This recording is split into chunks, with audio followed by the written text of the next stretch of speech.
Hi ಎಲ್ರಿಗೂ ನಮಸ್ಕಾರ. R ಅಡುಗೆ ಮನೆಗೆ ಸ್ವಾಗತ. ಸ್ಕೂಲ್ ಸ್ಟಾರ್ಟ್ ಆಯಿತು. ಬ್ರೇಕ್ಫಾಸ್ಟ್ಗೆ ಏನಪ್ಪ ಮಾಡೋದು ಅಂತ ಯೋಚನೆ ಮಾಡ್ತಾ ಇರ್ತೀರಾ. ಈ ಥರ ಹೆಲ್ತಿ ಒಂದು ಬ್ರೇಕ್ಫಾಸ್ಟ್ ಮಾಡಿ, ತುಂಬ ಚೆನ್ನಾಗಿರುತ್ತೆ, ಟೇಸ್ಟಿಯಾಗಿರುತ್ತೆ. ಬನ್ನಿ ಹೇಗೆ ಮಾಡೋದು ಅಂತ ಮುಂದೆ ವಿಡಿಯೋದಲ್ಲಿ ನೋಡೋಣ.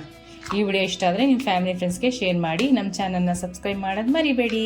ಮೊದಲಿಗೆ ಒಂದು ಹಿಟ್ಟು ರೆಡಿ ಮಾಡ್ಕೊಂಬಿಡೋಣ. 1 ಕಪ್ಪು ಮೈದಾ ಹಿಟ್ಟು ಹಾಕ್ಕೊತಾ ಇದ್ದೀನಿ. ಆರ್ ಅಡುಗೆ ಮನೆಯವ್ರೆ ಜಲ್ದಿ ಇಟ್ಕೊಡಿ. 1 ಕಪ್ಪು ಗೋಧಿ ಹಿಟ್ಟು. ಹಿಟ್ಟು ಹಾಕೊಂಡಿದ್ದಲ್ಲ ಅದೇ ಕಪ್ಪಲ್ಲಿ ಅರ್ಧ ಕಪ್ಪು ಮೊಸರು, ರುಚಿಗೆ ತಕ್ಕಷ್ಟು ಉಪ್ಪು ಹಾಕ್ಬಿಡಿ. ಆರ್ ಅಡುಗೆ ಮನೆಯವ್ರೆ ಒಂದು 2 ಟೇಬಲ್ ಸ್ಪೂನ್ ಎಣ್ಣೆ ಹಾಕೊಳ್ಳೋಣ. ಕಲಿಸ್ಕೊಡಿ ಆರ್ ಅಡುಗೆ ಮನೆಯವ್ರೆ. ಎಲ್ಲ ಚೆನ್ನಾಗಿ ಮಿಕ್ಸ್ ಮಾಡ್ಕೋಬೇಕು ಅಲ್ವಾ? ಚೆನ್ನಾಗಿ ಮಿಕ್ಸ್ ಮಾಡ್ಕೋಬೇಕು. ಇವಾಗ ಸ್ವಲ್ಪ ನೀರು ಹಾಕ್ಕೊಂಡು ಚಪಾತಿ ಹಿಟ್ಟು ಅದಕ್ಕೆ ಇದನ್ನು ಕಲಿಸ್ಕೊಳ್ಳೋಣ.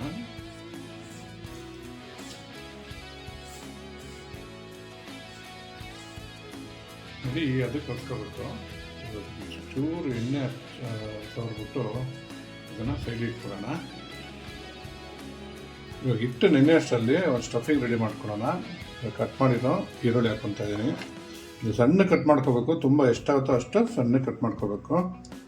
ನೋಡಿ ಎಲೆಕೋಸು ಈ ಥರ ಚಾಪರಲ್ಲಿ ಸಣ್ಣ ಕಟ್ ಮಾಡಿ ಹಾಕೋಬೇಕು. ಆವಾಗ ತುಂಬ ಸಣ್ಣದಾಗಿ ಬರುತ್ತೆ. ಮತ್ತು ತುರಿದಿರೋ ಕ್ಯಾರೆಟು, ಕಟ್ ಮಾಡಿ ಇಟ್ಕೊಳ್ಳೋ ಕ್ಯಾಪ್ಸಿಕಮ್ಮು, ಕೊತ್ತಂಬರಿ, ಒಂದು ಅರ್ಧ ಟೇಬಲ್ ಸ್ಪೂನ್ ಅಷ್ಟು ಚಿಲ್ಲಿ ಪೌಡ್ರು, 1 ಟೇಬಲ್ ಸ್ಪೂನ್ ಅಷ್ಟು ಚಾಟ್ ಮಸಾಲ, ಒಂದು ಅರ್ಧ ಟೇಬಲ್ ಸ್ಪೂನು ಬ್ಲ್ಯಾಕ್ ಸಾಲ್ಟು, ರುಚಿಗೆ ತಕ್ಕಷ್ಟು ಉಪ್ಪು. ನಾವು ಪಿಂಕ್ ಸಾಲ್ಟ್ ಹಾಕ್ಕೊತಾ ಇದ್ದೀವಿ. ನೀವು ಮನೇಲಿ ಯಾವ್ದು ಯೂಸ್ ಮಾಡ್ತೀರೋ ಅದನ್ನು ಹಾಕ್ಕೋಬೋದು. ಮೇನ್ ಇಂಗ್ರೀಡಿಯೆಂಟೇ ಇದು ಪನ್ನೀರು. ಈ ಥರ ತುರ್ದ್ಬಿಟ್ಟು ಹಾಕೋಬೇಕು. ಅಂದರೆ ತುರ್ದು ಇಟ್ಕೊಂಡಿರೋ ಚೀಸ್. ಮಕ್ಕಳಿಗೆ, ಈ ಕಾಲದ ಮಕ್ಕಳಿಗೆ ಪನ್ನೀರು ಚೀಸ್ ಅಂದರೆ ಬರೀ ಪ್ರಾಣ, ಸಖತ್ ಇಷ್ಟ.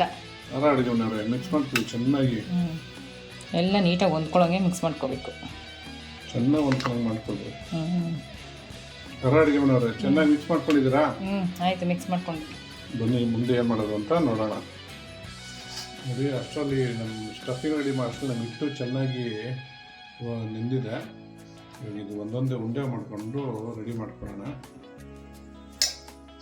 ಸಾಕಲ್ವ ಇಷ್ಟಪ್ಪ? ಮಾಮೂಲಿ ಚಪಾತಿಗೆ ಮಾಡ್ತಾರಲ್ಲ ಅದರಿಂದ ಒಂಚೂರು ದೊಡ್ಡದಾಗ್ತದೆ. ಸ್ವಲ್ಪ ದೊಡ್ಡದಾಗಿ ಇದೆ. ಉಂಡೆ ಮಾಡಿಟ್ಕೊಂಬಿಡೋಣ. ಎಲ್ಲ ಉಂಡೆ ಮಾಡಿ ಇಟ್ಕೊಂಡ್ರಿ. ಆರ್ ಅಡುಗೆ ಮನೆಯವ್ರೆ ಎಲ್ಲ ಉಂಡೆ ಮಾಡಿ ಇಟ್ಕೊಂಡಿದ್ದೀರಾ? ಮತ್ತೆ ಲಕ್ಷ್ಕೊಳ್ಳಿ. ಯಾರು ಅಡುಗೆ ಮನೆಯವ್ರೆ ಲಕ್ಷ್ಕೊಂಡಾಯ್ತಾ? ಸ್ಟಫಿಂಗ್ ಹಾಕ್ಕೊಳ್ಳಿ.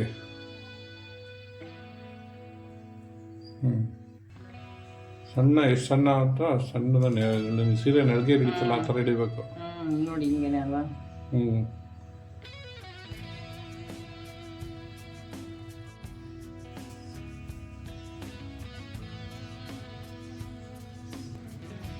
ನೋಡಿ ಈ ಥರ ಶೇಪಲ್ಲಿ ಮಾಡಿಟ್ಕೊಬೇಕು ಎಲ್ಲನೂ.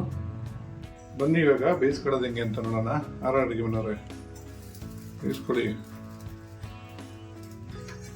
ಇದು ಸಿಮ್ಮಲ್ಲೇ ಬೇಯಿಸ್ಕೋಬೇಕು. ತುಂಬ ಫ್ಲೇಮ್ ಕೊಟ್ಟರೆ ಬೇಗ ಸಿದೋಗುತ್ತೆ, ಒಳಗಡೆ ಬೆಂದಿರಲ್ಲ. ಅದಕ್ಕೆ ನಿಧಾನಕ್ಕೆ ಬೇಯಿಸ್ಕೋಬೇಕು.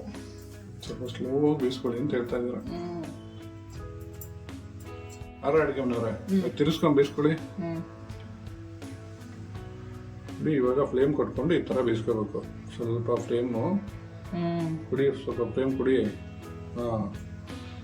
ನೋಡಿ ಎಲ್ಲ ಕಡೆನೂ ತಿರ್ಸಿ ಬೇಯಿಸ್ಕೋಬೇಕು ಹಿಂಗೆ. ಹೌದು ನೋಡಿ ಎಷ್ಟು ಚೆನ್ನಾಗಿದೆ. ಈ ಥರ ಬೇಯಿಸ್ಕೊಬೇಕು ಎಲ್ಲಾನು. ಹೌದು.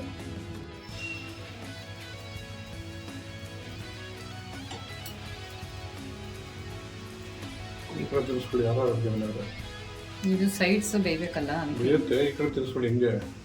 ನೋಡಿ ಆಗಿದೆ, ಸಖತ್ತಾಗಿ ಕರೆಕ್ಟ್ ಪರ್ಫೆಕ್ಟ್ ಆಗಿದೆ. ನೀವು ಜಸ್ಟ್ ಇನ್ನೊಂದ್ಸರಿ ಬೈದ್ಬಿಟ್ರೆ ತಂದೂರಿ. ನೋಡಿ ಎಲ್ಲ ಮಾಡಾದ್ಮೇಲೆ ತುಪ್ಪನೋ ಇಲ್ಲ ಬಟರೋ ನಿಮ್ಮ ಮನೇಲಿ ಯಾವ್ದು ಇರುತ್ತೆ ಅದನ್ನು ಮೇಲೆ ಹಿಂಗೆ ಗಾರ್ನಿಷ್ ಮಾಡ್ಕೊಳ್ಳಿ. ಅವಾಗ ತಿನ್ನೋದಕ್ಕೆ ತುಂಬ ಚೆನ್ನಾಗಿರುತ್ತೆ. ಸ್ವಲ್ಪ ಜೊತೆಲಿ ಕೊತ್ತಂಬರಿ ಹಾಕೊಂಡ್ರಂತೂ ಇದ್ದಿದ್ದು ಫ್ಲೇವರ್ ಗಮ್ಮಂತ ಇರುತ್ತೆ. ಅದಕ್ಕೆ ನಾನು ಸ್ವಲ್ಪ ಕೊತ್ತಂಬರಿ ಸೊಪ್ಪು ಹಾಕೊಂಡಿದ್ದೀನಿ. ಮನೆಗೆ ಯಾರು ಎಕ್ಸ್ಪೀರಿಯನ್ಸ್ ಜಾಸ್ತಿ. ಹೋಮ್ ಮೇಡ್ ತವಾ ಪಿಜ್ಜಾ ರೆಡಿಯಾಗಿದೆ. ಟ್ರೈ ಮಾಡಿಬಿಟ್ಟು ಹೇಗಿತ್ತು ಅಂತ ಕಮೆಂಟ್ ಬಾಕ್ಸಲ್ಲಿ ತಿಳಿಸಿ. Thanks for watching our video.